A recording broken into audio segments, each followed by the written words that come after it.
est belle la vie. Tranquille, hein. Je me mets dans mon personnage. Donc mec gentil et agréable, c'est un personnage ça. Oh, putain. Non mais c'est ma tongue, elle est cassée. Regarde. Oh. Du coup elle se plie et je tombe dedans.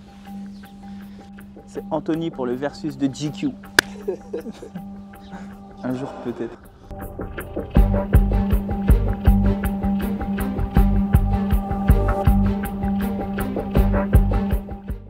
Ok, donc là vous allez voir des images un peu des off, des tournages qui sont passés dernièrement sur YouTube.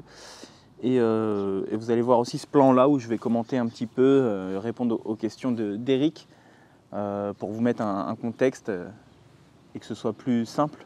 Alors explique-nous comment était venue l'idée de faire le défi des guerriers. Bon, ça fait un bout de temps qu'on voulait faire un peu des épreuves physiques, mais là pour le coup c'est toi qui as eu l'idée, c'est donc Eric le monteur qui a eu l'idée parce qu'il y a la série Netflix le 100% physique qui est sortie. Il l'a regardé, il m'a appelé, il m'en a parlé, il m'a dit ouais, ce serait bien qu'on fasse un truc YouTube un peu dans ce truc-là, dans cette idée-là. Puis nous on a tout de suite accroché avec l'équipe, on a tout de suite accroché, donc on a mis ça en place. C'est un truc qu'on kiffe quoi, d'opposer des styles, des gens, des sports différents dans des épreuves physiques. Et donc on a mis ça en place tout de suite, on a fait appel à la candidature en story. On a eu 6-7 candidatures au début et puis après bon, avec les annulations c'est arrivé à 5. Ok, comment tu t'es organisé du coup pour ce format? Est-ce que tu voulais, est-ce que ça répond à tes attentes? Alors, comment on s'est organisé déjà? On a le dojo où on s'entraîne, on a fait la demande pour l'avoir un samedi et un dimanche. Parce qu'on a tourné plusieurs vidéos, on a tourné des Guruma Clash la veille, on a tourné le défi des guerriers le lendemain, donc on l'a réservé un week-end, hors des créneaux d'entraînement bien sûr. Et puis voilà, on a donné rendez-vous aux gens, on a donné rendez-vous aux gens les jours et les heures où on avait prévu de tourner, quoi, tout simplement.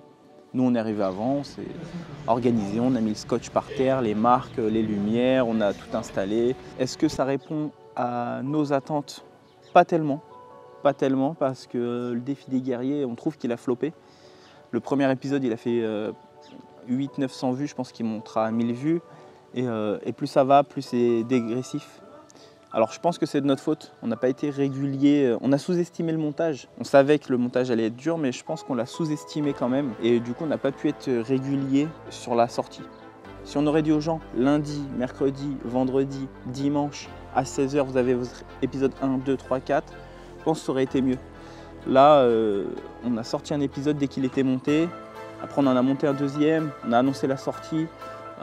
L'export sur YouTube était beaucoup plus long que prévu, du coup après on a décalé et ainsi de suite. Donc c'est quand même sorti je crois en 2 semaines, il y avait les 4 épisodes, mais nous on aurait voulu que ce soit vraiment récurrent, carré, ce jour-là à 16h, ce jour-là à 16h.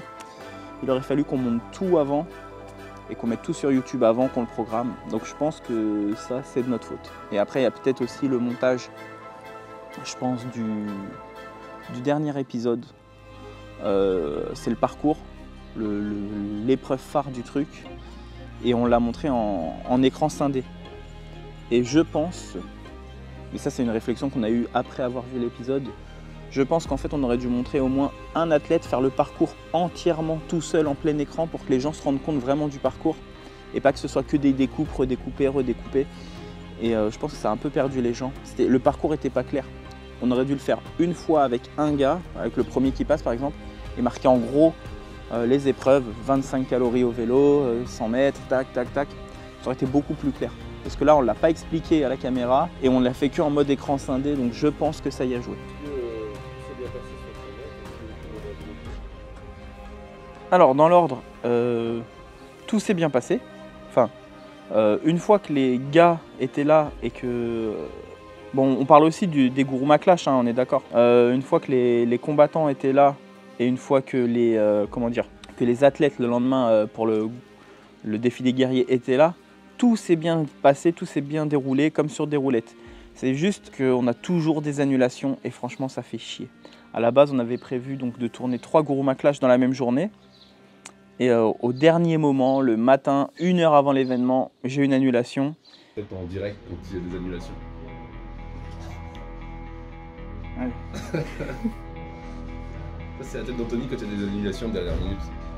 Le jour même, quoi. C'est tout le temps comme ça. Après, ça va, cette fois, ils ont eu la décence de prévenir. Bah ouais, Mais... à 1 heure du truc.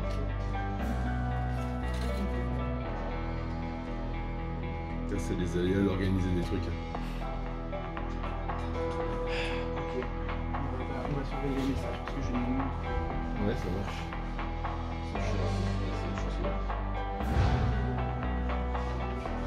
Alors on a appelé nos contacts, mais pour trouver un combattant 1 heure avant, c'est très compliqué. Du coup, l'autre qui devait affronter celui qui a annulé, il était là, il était à la gare, il était prêt à venir.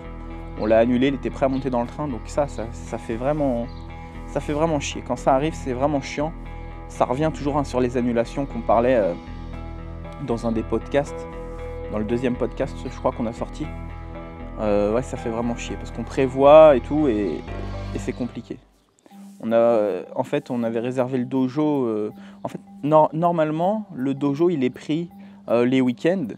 Mais comme c'était les vacances, à part nous, le JJB, il n'y avait personne. Et sur les créneaux, donc hors JJB, on savait que si on faisait la demande, on pouvait avoir le dojo. Donc on l'a eu et on en a profité pour tourner plein de vidéos. On a tourné des vidéos techniques qui sont sorties sur la chaîne YouTube ce jour-là. On a tourné donc 2 Guruma Clash. On a tourné le défi des guerriers le lendemain. On a tourné l'Asso Bike Challenge avec les jeunes. Et voilà. D'ailleurs, l'Asso Bike Challenge, comment ça s'est passé? Donc, du coup, on avait un budget parce que le gagnant de chaque Guruma Clash gagne 80 €. Donc, on avait un budget de 3 fois 80 €, donc 240 €. On a utilisé donc les 80 € pour le premier Guruma Clash, les 80 autres euros pour le deuxième Guruma Clash. Avec les 80 € qui restaient, on a décidé d'en faire profiter les jeunes du club. Et comme on avait ramené l'Asso Bike la veille pour le défi des guerriers du lendemain, il y avait l'Asso Bike au club, il y avait les petits jeunes, donc on a profité de ça pour faire une vidéo avec eux et leur faire profiter de ces petits euros, quoi. Le financement, comment c'est passé? Est-ce que tu as fait un sponsor? Financement, c'est la poche. C'est même pas la marque, c'est les sous personnels. Et voilà, hein. Mais on le fait en même temps parce que ça nous fait plaisir aussi de le faire. Hein. On n'est pas là à se plaindre, ça nous fait plaisir de le faire, de créer ça, donc on le fait. C'est pour ça on avait prévu 3 fois 80 €. On aurait pu se dire, bon, bah, on économise les 80 € qui restent, on les garde. Non, on a décidé de les mettre en jeu. Avec l'Asso Bike Challenge, c'était sympa, quoi. Et voilà, donc ça c'est pour la partie, donc ça c'était le samedi qu'on a fait tous ces tournages là, technique, Asso Bike Challenge et Guruma Clash, 2 Guruma Clash. Le lendemain on a fait donc le défi des guerriers, c'était le dimanche, et là on a eu une annulation, pareil, je crois le soir pour le lendemain. Donc on devait avoir 6 athlètes et on en a eu que 5, et ça a donné donc le résultat que vous avez vu. Du coup, un regret ou quelque chose que tu aurais fait différemment sur ce tournage et ce week-end du coup de tournage? Alors les regrets, bah, c'est toujours les annulations, mais ça, malheureusement, on n'y est pour rien et ça arrivera toujours. Quelque chose qu'on aurait fait différemment, bah, comme je disais tout à l'heure, le montage, je pense, du dernier épisode et vraiment une récurrence sur la sortie des épisodes. Je parle du défi des guerriers. Pareil, le Guruma Clash féminin, c'est la première fois qu'on faisait combattre donc, des femmes sur la chaîne. On a eu beaucoup de demandes, soit de combattants et de viewers, et malheureusement, ça a marché moins que les autres. Pourtant, c'est un combat incroyable, c'est un combat de fou. Donc si vous voyez cette vidéo et que vous n'avez pas été voir le Guruma Clash féminin, Marie-Louise contre Lina, allez le voir parce qu'il mérite beaucoup plus de vues que ça. Ok, donc petit mot de la fin, on a décidé de faire ce petit making-of sous forme de documentaire. Voilà, on espère que ça vous plaît. On a fait comme ça parce qu'on sait que ça vous plaît, les off. Du coup, maintenant, à chaque fois qu'on fait un tournage, qu'on tourne un projet, on prend un gars qui filme que les off. C'est pour ça que vous avez ces petites images d'archives, quoi. Parce qu'à chaque fois, on prend quelqu'un pour filmer ces images-là. Et si ça vous plaît, à chaque fois, on les commentera sous un format de mini-documentaire comme ça. Donc là, ça a repris donc, les Guruma Clash, le défi Asso Bike, il y a eu quelques techniques et le défi des guerriers. Voilà, si ça vous plaît, dites-le nous en commentaire. Comme d'hab, likez, commentez, partagez. Il y a bientôt du nouveau qui arrive sur le site, les vêtements, donc casquettes bientôt et pulls. C'est du concret, ça arrive. Bon, on va faire les remerciements. Gor qui était à la caméra, merci à lui. Merci à Karen, c'est son frère. Merci à Ayrton qui a fait le juge. Merci à José qui a fait le juge. Donc merci à Eric le monteur qui a eu l'idée, qui a réalisé cette vidéo. Merci à mon frère, merci à Kadia. Merci aux combattants Lina, Marie-Louise, Jeff Douglas, Guillaume Prada, Gros Guerrier. Merci aux petits jeunes qui ont voulu participer à la vidéo. Bilal, Merwan, j'en oublie, il y a Enrique. Et merci aux 5 participants, aux 5 guerriers du défi des guerriers. Donc Christopher, Julien, Lucas, Yves et Loïc. Merci à tous. J'espère avoir oublié personne. Voilà. Et voilà. À la prochaine. Ciao. Plus rien à foutre. Ciao.